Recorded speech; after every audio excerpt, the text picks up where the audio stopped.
By the is the Spadone worst. project. Is the worst part.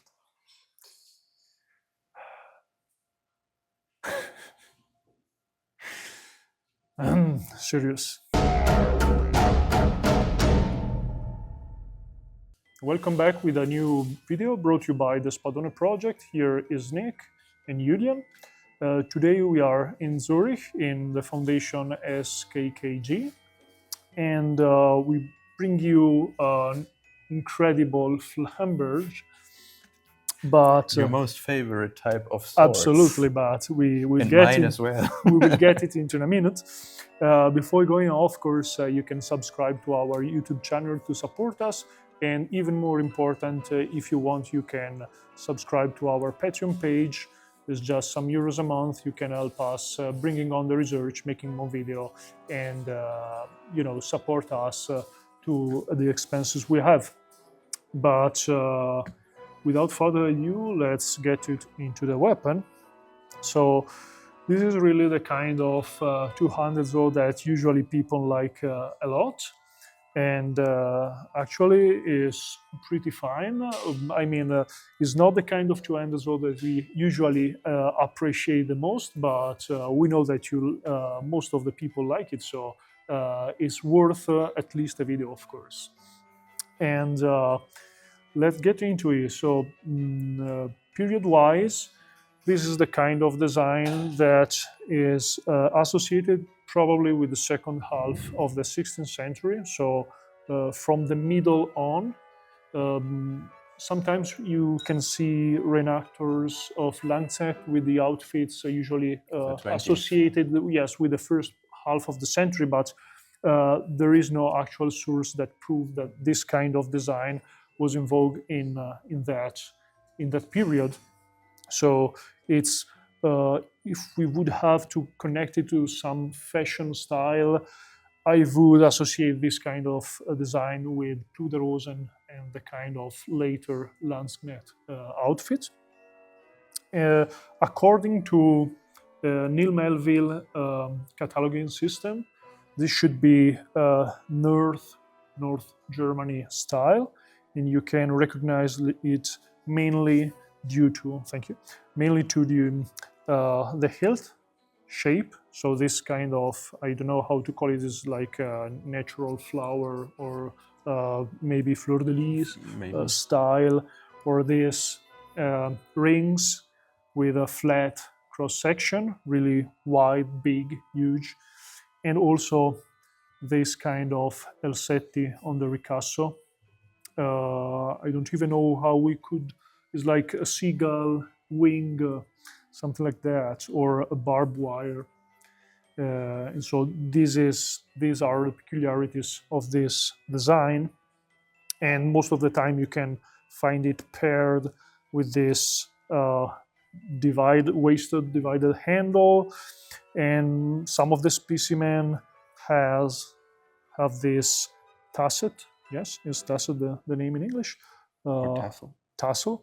And what is probably this is some kind of, I don't know if silk or maybe just. It could be silk actually. Yeah, if it's original. Pretty ruined. We cannot tell. Here there's a little knot to fix it to the handle. The leather here seems to be original. Mm-hmm. I mean, I've seen others, and this is pretty convincing. Yeah. Yes, one detail that probably might have been replaced, is difficult to show it on camera, but maybe we're going to make a close-up. The pin on top of the pommel is so shiny and reflecting, it's like almost like a mirror. So it's pretty suspicious, to say the least. Probably was changed at some point. If we want to consider, of course, the overall weapon original, despite these little details that, of course.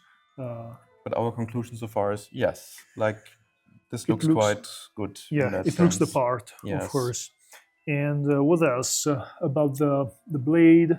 The cross section is something in between, like slightly diamond, but not really. Is more on the lenticular size. You can feel the ridge spine tiny here, bit. but not really. And the shape of the wavy blade is ground, so it was forged straight, right, and then shaped with this wavy motif. And this is one of the way you can obtain this kind of blade. Of course, you can have also the version forged, and you can have different cross section mixed with this kind of edge. At the same time, this North Germany style may have straight edge, so not all of them have a Flamberge version. And Maybe wanna- yeah, the tip we saw is a little bit thicker than the rest of the blade. think This so. is the kind of detail that tell us that might be, of course, original, because we've seen on weapon that I would say at least 99, if not 100%, were original. For example, in Zurich, Mhm. in a Fulton Depot. And what else? You Besides this not being our favorite type of sword, I have to say, from a wielding perspective, I really like it. yeah, It feels very well balanced. yeah. Even though it's almost 3 kilos, It's- yeah. really close to 3 kilos, Yes. but you do not feel them at all. No. Especially because we started thinking that this kind of style was a bit too much for actual handling in combat, right? We had this. At least the bigger, even Yes. bigger ones, the wider And, ones. I mean, we have seen and measured even heavier ones in Zurich, so I wouldn't say this is typical for all the kind of weapon that might resemble this style. But yeah, this feels like something you could handle quite easily. It's 65 millimeters, the point of balance from the crossguard, so quite close. Also something that we often see in great swords, closer to the crossguard than... Yeah, well, sometimes, at least for Italian Spadone, is closer to 10 centimeters from the cross. For the ones we measured in Switzerland, at least, even though this is Yeah. not a Swiss one. Yes. What else? We have a mark. There's a little mark, not on this side, on the other side, just on one of the Elsetti. Might look like an imperial orb Yeah, it looks like a circle and with an arm with extending. an arm yeah. extending, and then it's like ground off or not Yes. completely in. So we cannot tell exactly. Right now, I cannot remember if we saw something like that. At least during the last visits, it's a sure no. But maybe in some catalog or some auction house pictures. And yeah, what else to say?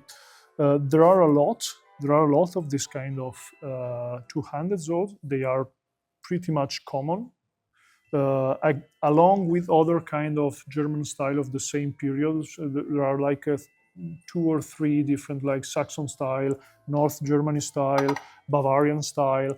They are not exactly the same, but many of the features, at least of the blade, can match more or less. So I think is pretty much it. And of course, if you want, you can subscribe to our YouTube channel to follow us and support the project. And most importantly, you can subscribe to our Patreon page. It's just €2 a month. You get an update once per month about what we are doing behind the scene. And you can support us as just a little contribution, but it helps us traveling more, buying gear, stuff, books, all the kind of things we need to keep on with the research. And of course, there's a book on the making about specifically 200 Zoll, this style as well. And so by subscribing, you get updates about the work in progress we're doing. And yes, that's it. So thank you for watching and see you soon. Bye.